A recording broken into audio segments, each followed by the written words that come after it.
దయచేసి అందరూ కూర్చోండి. దయచేసి అందరూ కూర్చోవలసిందిగా సవినయ మనవి. నేరుగా చంద్రబాబు నాయుడు గారిని వేదిక మీదకి రావాల్సిందిగా ఆహ్వానిస్తున్నాం.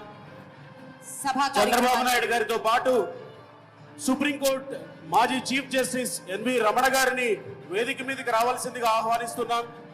ఆంధ్రప్రదేశ్ డిప్యూటీ స్పీకర్ రఘురామకృష్ణరాజు గారిని వేదిక మీదకి రావాల్సిందిగా ఆహ్వానిస్తున్నాం. తెలంగాణ మంత్రి వర్యులు తుమ్మల నాగేశ్వరరావు గారిని వేదిక మీదకి ఆహ్వానిస్తున్నాం. మాజీ రాజ్యసభ సభ్యులు ఖమ్మంపాటి రామ్మోహన్ రావు గారిని వేదిక మీదకి ఆహ్వానిస్తున్నాం. మాజీ ఎంపీ మురళీమోహన్ గారిని వేదిక మీదకి ఆహ్వానిస్తున్నాం. శ్రీ టిజి జనార్దన్ గారు, శ్రీ మురళీమోహన్ గారికి సాదరంగా స్వాగతం పలుకుతూ వేదిక మీదకి ఆహ్వానిస్తున్నాం. శ్రీ అరిమెళ్ల రాధాకృష్ణ గారు, శ్రీ ఆర్ నారాయణమూర్తి గారు, తణుకు ఎమ్మెల్యే అరుమిల్లి రాధాకృష్ణ గారిని వేదిక మీదకి ఆహ్వానిస్తున్నాం.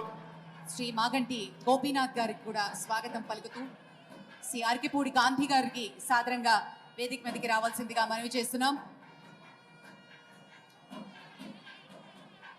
పీపుల్ స్టార్ ఆర్ నారాయణమూర్తి గారిని వేదిక మీదకి ఆహ్వానిస్తున్నాం.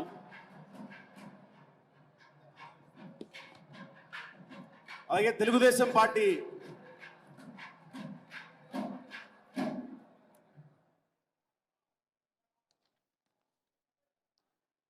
టిడి జనార్దన్ గారిని వేదిక మీదకి ఆహ్వానిస్తున్నాం.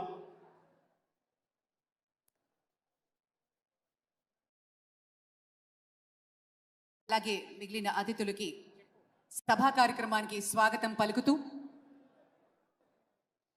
తెలుగు వన్ రజతోత్సవ వేడుకల్లో పాల్గొనడానికి విచ్చేశారు పెద్దలు, గౌరవనీయులు, మన ప్రియతమ ముఖ్యమంత్రి వర్యులు శ్రీ నారా చంద్రబాబు నాయుడు గారికి తెలుగు వన్ పక్షాన సాదరంగా ఆత్మీయంగా స్వాగతం పలుకుతూ జ్యోతి ప్రజ్వలన కార్యక్రమాన్ని ప్రారంభించుకుంటున్నాం. జ్యోతి ప్రజ్వలన కార్యక్రమానికి